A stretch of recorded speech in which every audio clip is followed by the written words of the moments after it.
Şimdi geldim Cayazı ve bizi konak çağırdı, bile mi çağırdı?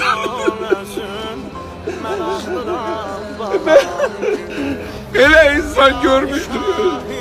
Böyle bir mümin, böyle bir insan, böyle bir alim.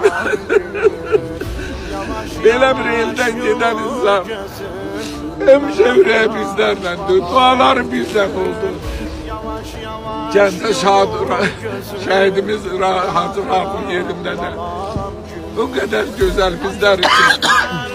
Cennet kapısının biri kaziler, dövüşçüler için açıktı diye. O kadar bizlere yüreğimize, o kadar bizlere Kur'an açıklamasından diyerdi. O kadar ümit besleyirdi. İnanın, yani böyle bir insan ben hayatta görmem. Hiç kim görebilmez. Şimdi gelmişim kağıdı. Konağına konağı çağırmışlar. Ama böyle konak istemiştim gene.